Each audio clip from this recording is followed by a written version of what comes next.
All right, hello everyone. Thanks for joining us today. I'm Paul from Changescape Web in St. Louis, and I'm joined by Ken Tucker, also from Changescape Web, and Ian Cantle from Outsource Marketing in Bradford, Ontario. And Jeff couldn't join us today. He's from Telerik Marketing Systems in Austin. Today we're joined by Jessica Embree. Is that how I pronounce it? Is that correct? Close, Embree. Embree, okay. And she is the creative director for TULIP Media Group, and we're going to be talking about print media because, print's dead, email marketing's dead, SEO is dead, everything's dead. Just ask the self anointed gurus. So, Jessica, you've been the creative director at Tulip Media Group for 8 years or more. You work with client partners and you craft their brand identities with stories and clear and consistent marketing messages. And you also take on the lead on all of Tulip Media's print and digital marketing programs for client partners, and you're also a co-author of the Amazon bestseller "Double Sales, Zero Salespeople: Optimize Your Sales and Marketing in One Customer Development Strategy That Works." So, I guess what I want to start off with is that can you discuss and define brand identities? I think that's an important concept for our audience to understand. Yeah, and I think that is different for everyone listening and watching. Brand identity to me is how you communicate your product. It's how people perceive you. It's how what your values are and what your brand says about you at the end of the day. And I think that's why it's so important to keep that in mind when you're trying to market your business or service is how are people perceiving you? How are you solving their problem at the end of the day? Yeah, we're big on problem solving language, obviously coming from StoryBrand. I'm sure you're not surprised to hear that. But, it's also the key to SEO too. Really, a lot of people don't realize. Yeah, so, and obviously, I know you've got some StoryBrand background as well. How do you weave in the internal and external philosophical all in to the messaging for a client? It comes down to really asking yourself is what it is you want people to perceive you at. Are you going to be helpful? Are you helping them overcome and grow their business? And weaving that problem in, like you were just saying, Ken, and what that solution is you're providing to them, I think is so important. And it's something that we sometimes miss when we look at messaging for businesses. A lot of businesses are like, we've been in business for 120 years. Locally owned, which is very important, but it's not talking about the person's problem and why they're coming to your site at the end of the day. Yeah, definitely. So in today's world, where most of what we hear about, most of what we read about is all focused on digital. Mm-hmm. Why is print marketing still important, and how does it still have relevance? Well, Paul said it. It's a perception of print is dead. And I argue, I feel like every day, that it's not. It's still a very valuable part of your marketing mix. Your emptiest inbox is your mailbox. You get hundreds of emails every day, but think about how much physical mail you get in the inbox to cut through the noise that you have online and in your inbox. It builds credibility. It's a reputation builder. Not everybody's doing it. So it's a great way to get ahead and tell people your story, tell people how your product or service can help them. It's a great brand awareness builder. I probably shouldn't say this, but one day this week, I only got 2 pieces of mail in my physical mail. Yeah. I'll send you something. You're absolutely right. Yeah, okay. Please send me something, Ian. I need all our listeners send Ken some mail. Yeah. And I mean, look behind you, Ken. Like you have hundreds of books behind you. There's not much difference in between what Tulip does, which is customized magazines branded to businesses, and authors writing a book to build that credibility, build their reputation, and have their story told in a different medium. Yeah. Definitely. Yeah, I mean, I'm definitely a part of a magazine that is done for realtors called Real Producers. There are 5 franchises that we work with, and I write articles in those publications and do run a podcast for them because I know we're going to talk a lot more about this as we go through. But I'm a big fan of integrating digital with print, so we'll get into that. I don't want to steal anybody's thunder, but yeah, I mean, I think you hit the nail on the head. The physical mailbox for people is maybe the least competitive place to show up right now for a lot of businesses these days.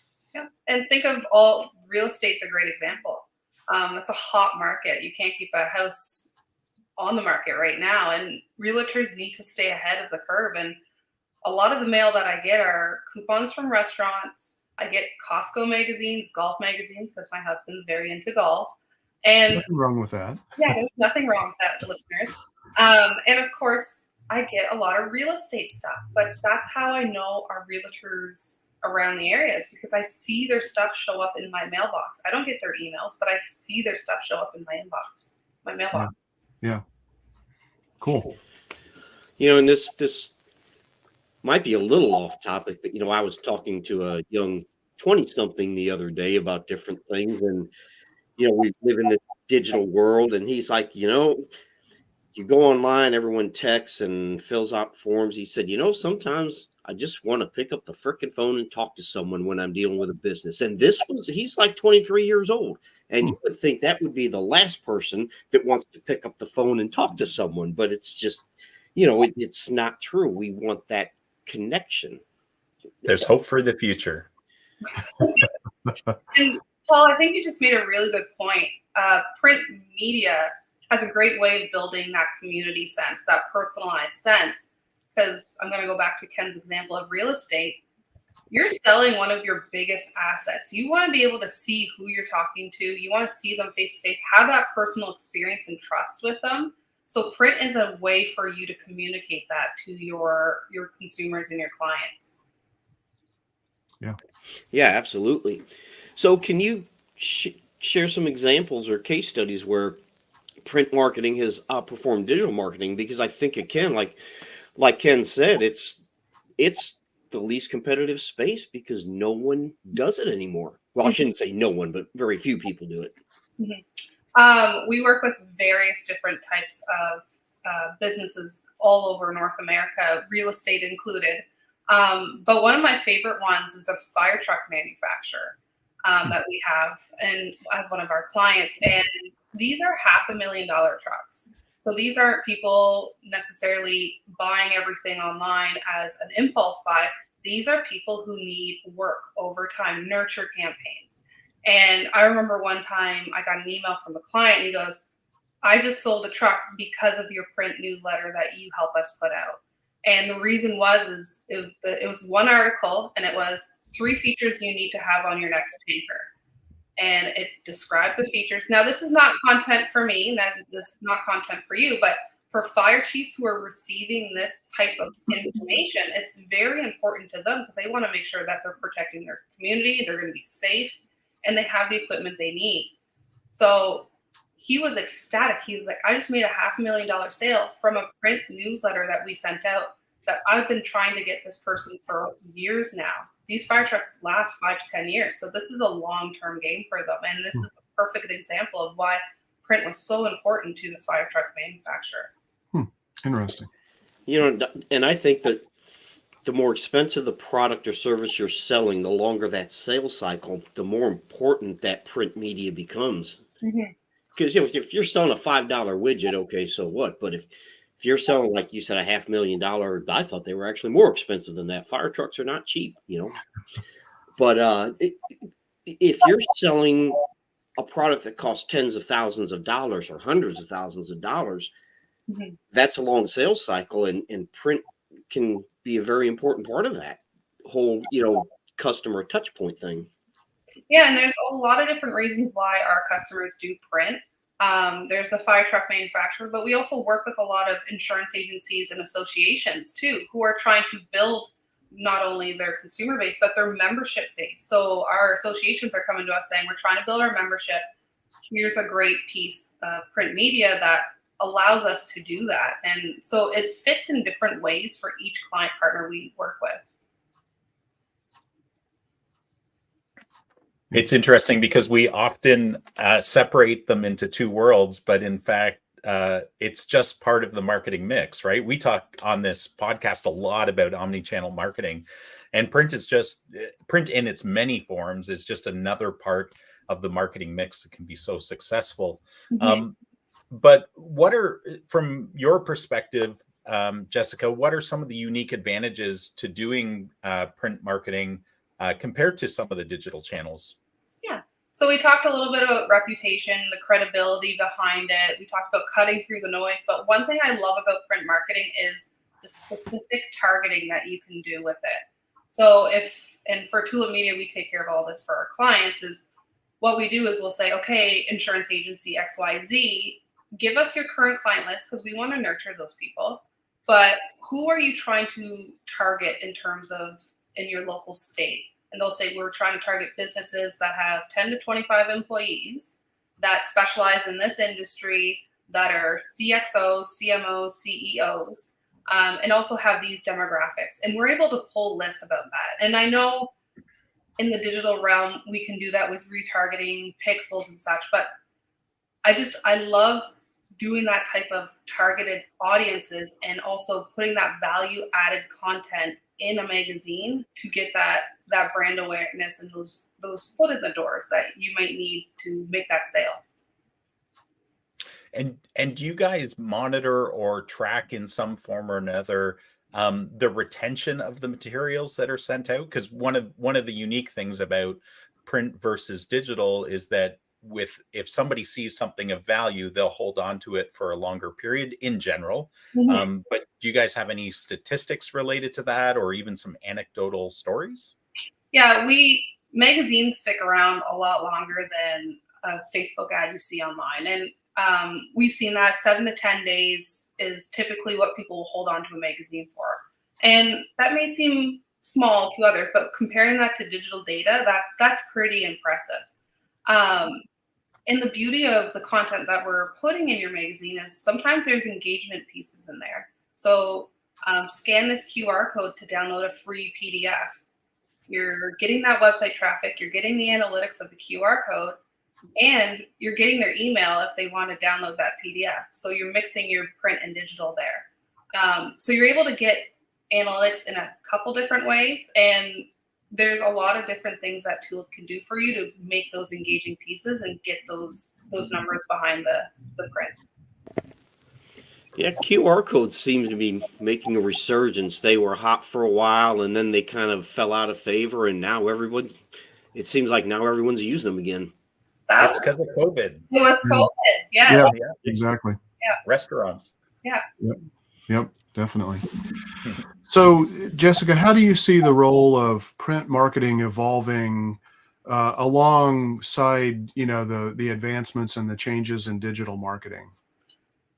I'm excited for this because this is something that we're always looking into. But augmented reality and virtual reality, we're starting to see. I think Facebook just came out with the goggles and the glasses.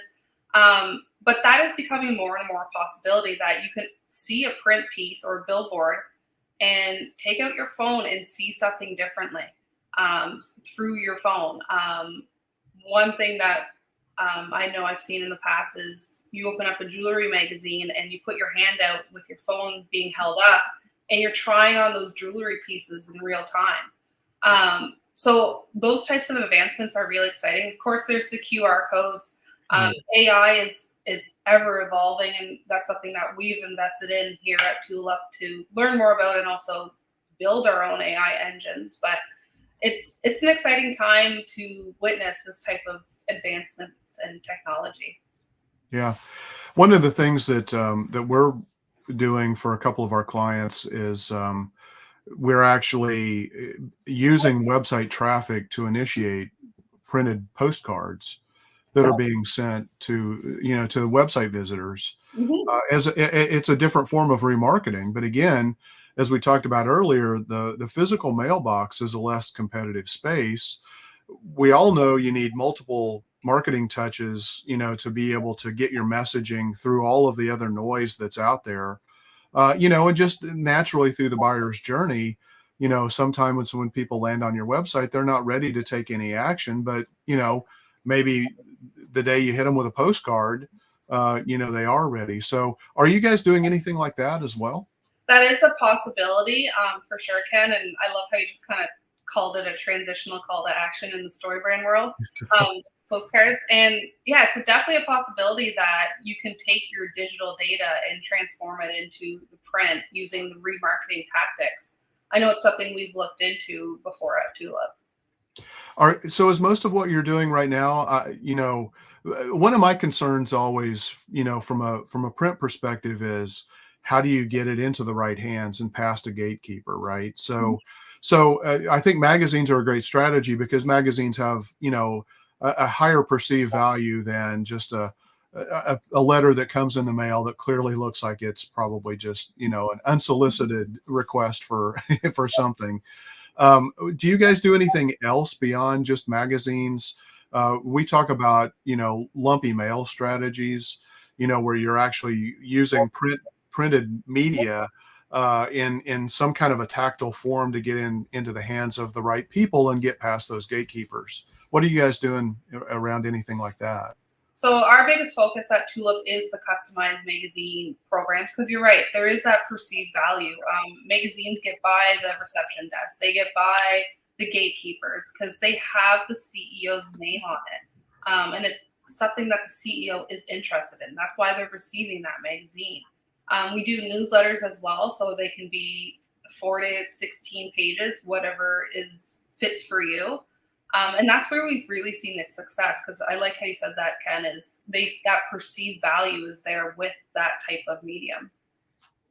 Yeah. I mean, I think a lot of businesses, it frustrates me because I know so much money that they just waste, where they're literally sending just a postcard. Yeah. Or they're sending a regular sized envelope, and it's like you don't know that person or that business. Those are very likely to just be put immediately into the recycle bin, because it's so obvious what they are, and it's like the equivalent of I'm not a big fan of LinkedIn these days because every message I get from LinkedIn is a sales message to me, or people want to connect with me purely for the motive of being able to sell to me. And to me, a piece of mail that I get in a regular envelope from somebody that I don't know is exactly the same thing. And so I immediately discard those, and I suspect I'm not alone in that. So I love the fact that you're doing things to get past, the recycle bin and the gatekeeper. Yeah, and that's why we always mix nurture, give us your client list, and also we'll pull a list, because we want to nurture your current client list that, like you said, they may have visited your website before, or they may have talked to you before, but they just weren't ready to buy at that time. So we always want to make sure we're mixing that. Yeah. Yeah. I mean, it's the old value in advance, right? I mean, a magazine gives you value in advance from, digital marketer language. In order, before you ask for something, you need to, and StoryBrand talks about this as well, you need to deliver this value in advance. Yeah. You need to date them first before you ask for marriage, is what Yep. say. Yep. Absolutely. And a quick question, Jessica. Back in the day, I used to be very involved in the print industry, and variable data printing, when it first started out, there was lots of data that was showing the value of it, that it was, yes, a little more costly to do, but the amount of engagement you would get rose dramatically.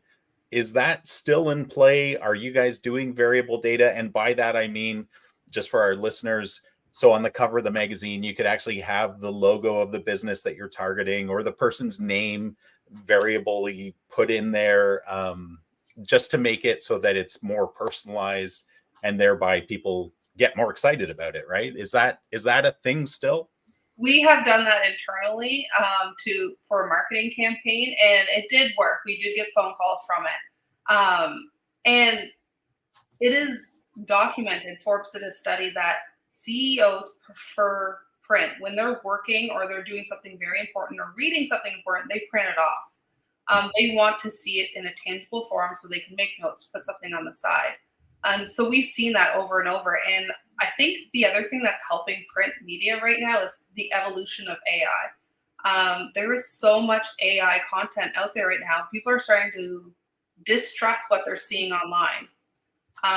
So print is another form to build that credibility, like I've talked about, because again, people aren't always trusting what they're seeing online. Now they're looking at a photo and being like, was this generated by AI or is this actually a photo of XYZ?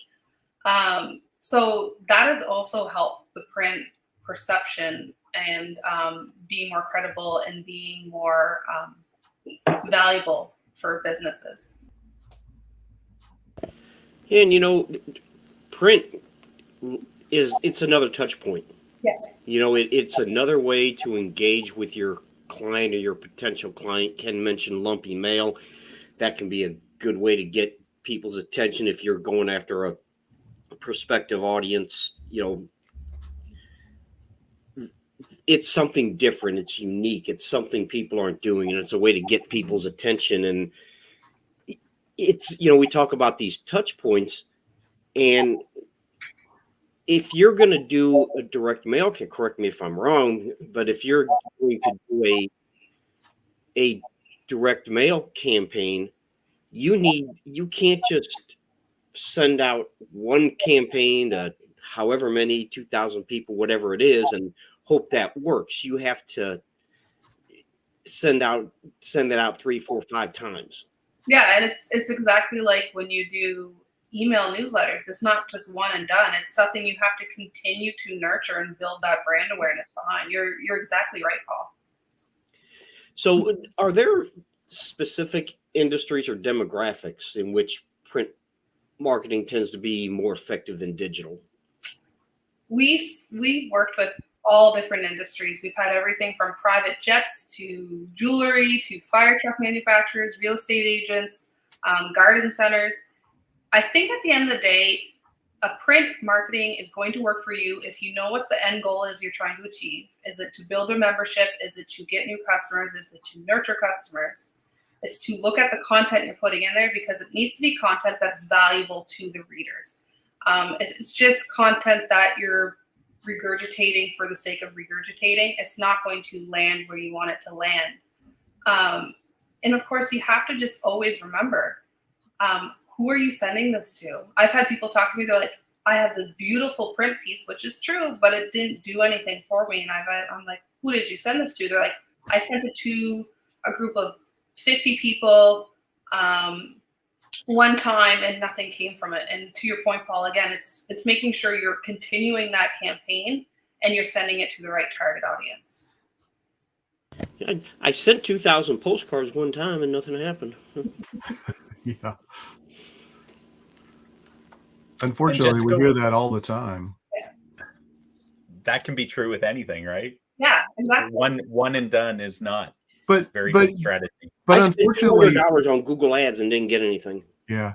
Unfortunately, people then prejudge the effectiveness of a solution. And we talk a lot about on this, on this podcast, don't let your own personal biases dictate the right marketing strategies for your business, because, or your personal experiences, because, you may not have had the right information when you tried that particular tactic. Mm-hmm. Yeah, and I think too, when you've been in your business for so long, I love to call it the curse of knowledge. Sometimes you've been in your business for so long, you're not able to see what the right solution or answer is to get to the next step in your revenues or your growth. Yeah. It's a great reason for getting a marketing consultant involved. There's my self-serving comment for the day. What are some of the common misconceptions that you come across about print marketing, and how would you, or how have you addressed those? Just because I'm sure some of our listeners are thinking some of those things. Well, and I think we've already said it in this call that print is dead, and you're like, okay, let's talk about that. Print's not dead. It's just a different form of communication. It's a different form to cut through the noise. I love the saying, your empty inbox is your mailbox. It is a way for you to stand out. It's a longevity campaign. The other one you hear a lot is it's too expensive. yes, print is can be a little bit expensive, but the end results are what you're looking for. Again, you're standing above your competition, you're standing out, you're building that brand awareness. So if I do one day want to sell my house, I know which realtor I'm going to call because I get those postcards and those mailers in my mail almost every other week. So it's that building that muscle over time that allows us to be like, okay, I know who to call. And it's not Ghostbusters, it's this real estate agent. Yeah. Well, And the and misconception with the realtors is that they actually look the way they looked in their photos from 10 years ago. That's just one of my pet peeves with that industry in particular. I'm like, update your photo, people. Yeah. well, and one of the other things with print is you can't filter it. I have like 500 filters on my email because there are certain things that I don't necessarily want to unsubscribe from, but sometimes people, they just get obnoxious with their email. So I've set up filters and it just deletes it or sends it into another folder. So I don't get, a couple of weeks ago, it's like never send email marketing messages on a Monday morning. Because I think a couple of weeks ago, I got about 20 emails in 30 minutes. And people abuse it. They get obnoxious with it. And like I said, I've got tons of filters set up in my email, but you can't do that with print. You're going to get it. Now you may throw it in the trash, but you're going to get it. So, Well, and the thing about it, I mean, because I've been involved in some political campaigns, and mail is huge in political campaigns. And, the point is, people still get them. They probably still look at it and get some recognition from the piece, whether or not they actually read it verbatim or not. You're still getting your brand's visibility in front of people. Yeah. Because it is that physical piece that they have to do something with. It's pretty easy to just click on an email and delete it and be done with it. Or now it's getting easier and easier to unsubscribe, from unwanted lists. So there's still value in getting it delivered, even if it's not necessarily read, right? Yeah, and some of our client partners don't even mail it out. They have stores that they keep it in stores. It's a thank you that goes with their receipt. So come back again. There's a coupon in my newsletter. Yeah. There's different mediums and ways you can get your newsletter out. Real estate agents keep them for open houses. There are different ways you can use that. Trade shows are another big one that print media is a great thing to have on your table. Yeah. So speaking of trade shows, I think that's a good segue to the next question that I had for you, which is, really, we've talked a little bit about this, but how can you more effectively integrate, print and digital together so that because Ian loves it when I use this term. I'm a big believer in force multiplication. Using one channel to help you amplify, and actually multiple omni-channel to multiply and amplify the effectiveness in any one given campaign. So are you guys, I know you talked about QR codes, but are you doing like specific call tracking numbers or, even personalized URLs or unique URLs that people are only getting to from within those print publications? A lot of our clients will do that. They'll say, Jess, we need a QR code. Here's the landing page we built for it. They have specific URLs for that. They have Bitly sometimes, jot URLs, so they can measure it in different ways. It's definitely something we see all the time. And one thing we love to do at TULIP is we're big fans of repurposing content. So you've done this print campaign with us already. Let's strip everything out. We're going to give you all the images. We're going to give you all the articles so you can put them on your blog, build up your SEO. We're going to give you all the social images so you can put them on your socials and get people excited. Put it in your email newsletter. Put it as a free downloadable PDF. All they have to do is put in their email and then they can get or their address and they can get a copy, physical copy going down the road. So like you said, it's using one medium to build up other mediums. And that's one of the things we love to do is repurpose your content from the print and extend it online. Yeah. Well, and likewise, you could take really good quality blog posts and repurpose those into print. I mean, so it can go both ways. Exactly. And Yeah. every print issue you do with us will give you the online link to that magazine. So again, extending it differently, putting it out on different mediums, putting it in your email signature. So every time you send an email, they can click on your magazine and read it. Yeah. Yep. Absolutely. So, Jessica, we touched on this a little bit earlier, but what are some common mistakes that businesses should avoid when putting together a print marketing campaign? Yeah. One thing is making sure it represents your brand identity and who your company is. Putting content in there that's valuable to the reader. One thing we see very common is, which we love, it's not a mistake, but one thing I always say for people to do is feature your clients in the magazine. It's a great way to build that community, your network. And of course, you have the person you're featuring going, look, mom, I'm in a magazine, and telling everybody else about it. So make sure you're giving that value content. Put a free downloadable quiz or coupon or PDF in there that they can go online and get that from you. Make your content interesting, and what people are looking for in your industry. Send it to the right people. We've already talked about that. And I think this is also something you see in the digital realm, and I'm sure you gentlemen will agree, but don't use ChatGPT to be your end product. You can use it as an assistant, but don't use it as your end product for content, because if I can type in ChatGPT 3 marketing mistakes somebody might be making for business, so can my competitors. So make sure you're putting out original, valuable content.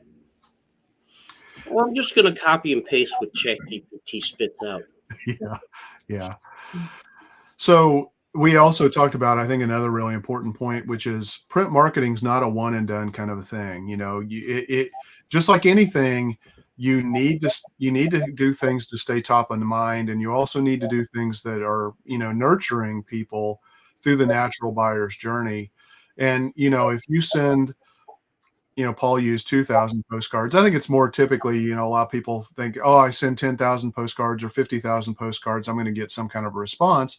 And yeah, they might, but they're probably, at the end of the day, they're probably still underwhelmed with the performance, because they sent it to the same people to just one person, without any follow-up. And so I think that's another big mistake that we come across a lot. No call to action. I think Yeah.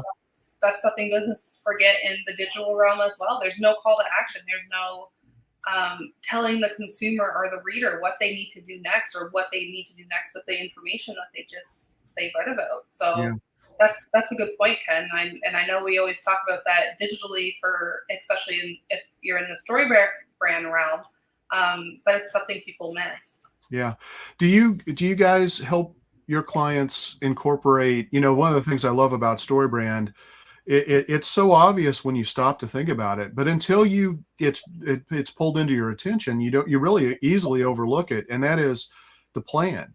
You know, give people a 3-step plan, you know, on how to get started, because just because you have a schedule a consultation now button, or you have a call to action in the magazine, if you don't make it really clear and obvious, you do this, and hey, here's what happens next. Yeah. People aren't necessarily going to take those calls to action. So do you guys help with that as well?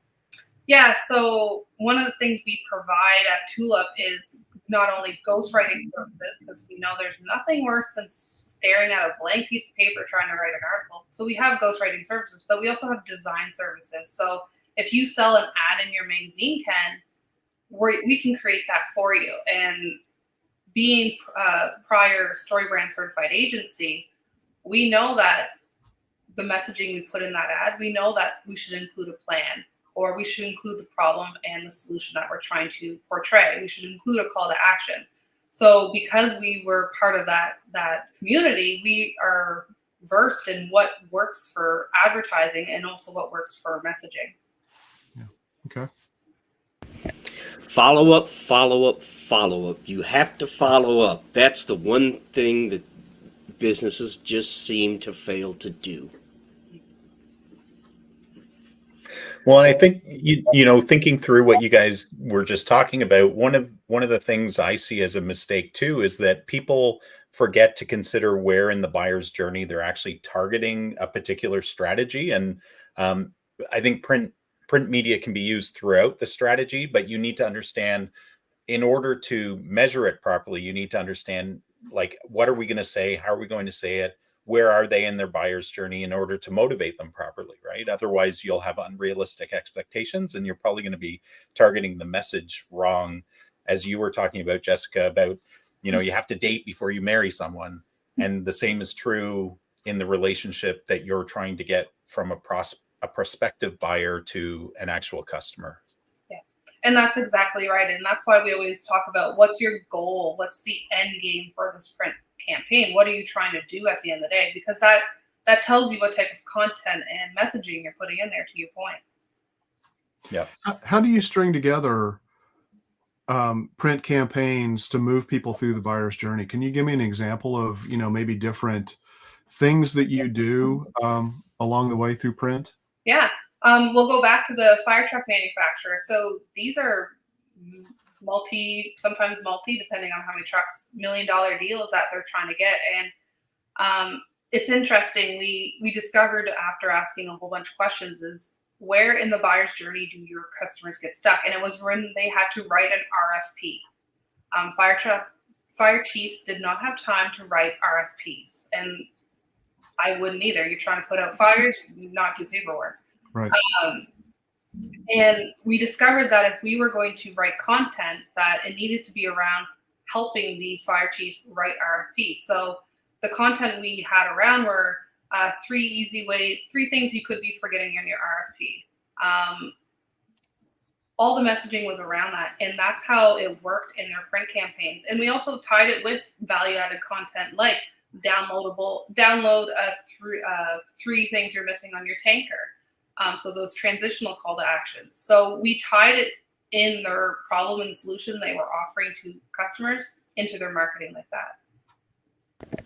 So you identified a problem and solved it. Yeah.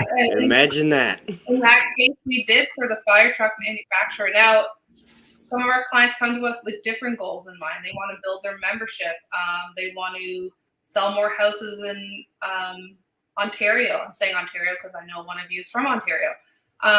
So each client we work with has different goals, and sometimes that buyer's journey is just all about brand awareness. Sometimes it's about getting a foot in the door, like our insurance agencies, and featuring their clients so they become more known in the community. Every client's different. Cool. And I was going to ask you, Jessica, what the best way to measure and track print campaigns is, but I think we've probably covered that really well, unless you have some additional metrics or secrets that you can share. Yeah, there's a lot of different ways to do that. And I think it comes down to what engagement pieces you're putting in your print campaign, because you can't knock on everybody's door and be like, get my mail. So there's special QR codes, there's links that you can track, there's contests, surveys. That's a big one, especially in the association industry, asking your members what they think about X, Y, and Z. There's webinar signups. It's just, again, dependent on your industry and what's going to fit for you. And as a follow-up question to that, we spoke a little bit about trade shows, but any tips for leveraging print for trade shows? We've seen a lot of different things for trade shows. We've seen trade shows special magazines. So it's just a magazine specially made for that trade show. So it's featuring people from that trade show. If you were not the owners of the trade show, we've also seen our clients use it to get more bookings, because they're like, hey, if you just take this magazine, if you go to page 5, you can see this, fill out this form, and you could win a Yeti if you book a call with us. So we've seen a couple different ways people have used it at trade shows. Very cool. As far as tracking results from print media campaigns, Jessica, you mentioned QR codes.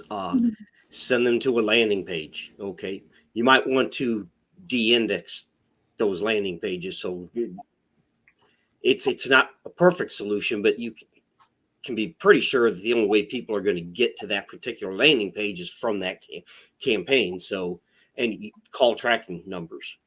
Well, and to your point, Paul, too, is the link in the QR code could be a special link just for that magazine. So you don't even have to de-index it. You could just have that special link that's linked just for that magazine. That the only people that would have it are the readers.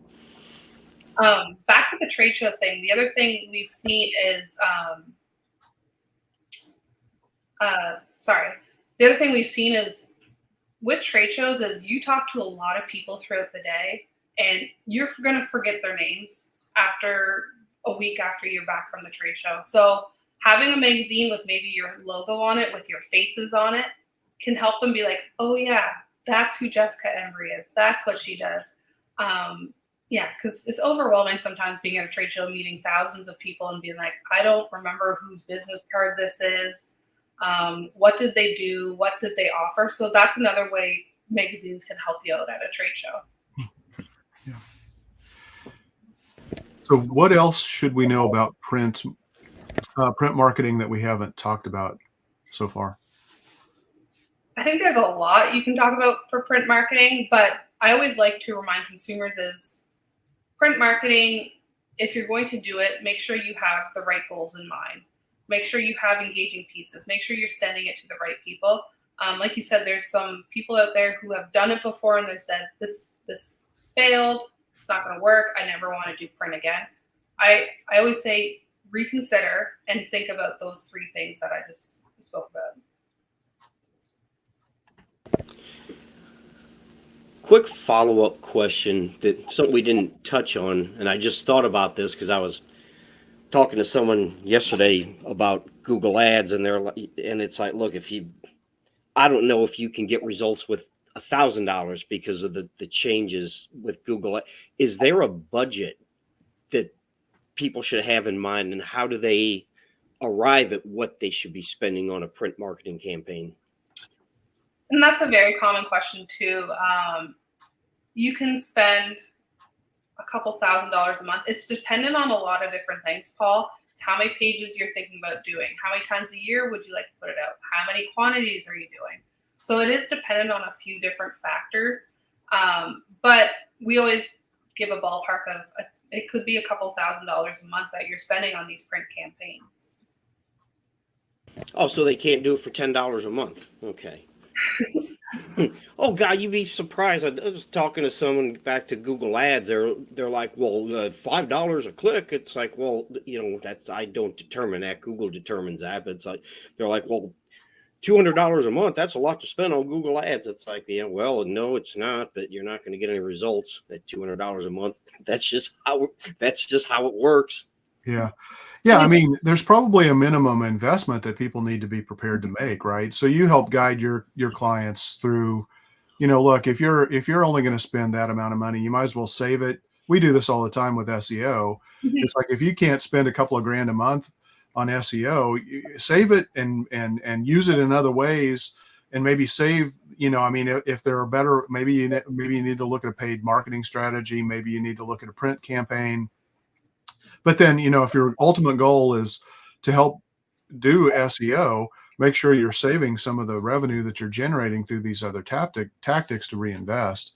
Mm-hmm. But people need to be realistic, and they need to be told real numbers, because otherwise they're going to spend the money. And there are going to be plenty of marketing firms out there who will take that money knowing that they're not going to get the results, but they're going to take the money because, they just churn through clients. Yeah, and that's something we're very upfront about in our sales process is, okay, I know you want to do a 100-page magazine monthly, but let's set you up for success. What are your time, or do you have time constraints around this? What's your investment thoughts? Like, do you meet BANT? Do you have the budget, authority, need, and time to invest in this type of campaign? So we always look for that type of conversations and make sure you're setting yourself up for success. We want this to be a win-win for everybody. So we're not going to oversell you a print program and just be like, okay, have fun, to your point, Ken. We want to make sure everybody's succeeding and meeting the goals that they're trying to get at the end of the day. Yeah. Here it is. Good luck. So unless someone has something to add, I think this is probably a good place to wrap up. Jessica, I have your information down there. I'm going to assume that's the best way for people to find out more about you, get in touch. Yeah, and Correct you me can, if I'm wrong. no, you can. That's absolutely right, Paul. And you can also find me on LinkedIn, Jessica Embree. Feel free to send me a message there. Like Ken, I get hundreds of those every day, and I always laugh at them because they're like, "We can help you with your marketing." I was like, "That's what I do." Yeah. So yeah, Did you not read my profile? yeah, you can find me on LinkedIn or visit tulipmediagroup.com and contact us through there. Okay, awesome. All right. Good deal, Jessica. Thanks for joining us and sharing your knowledge and expertise. Ian, you want to take us out? Because that's your thing. Sure. Thanks again, Jessica, for being here. And thanks to our listeners and viewers. And if you guys who are listeners and viewers, our audience has any topics you want us to cover, reach out to us. We love to share information with you that's going to help you engage your audience and get your marketing going. So until next week, keep calm and market on. Thank you. Thank you.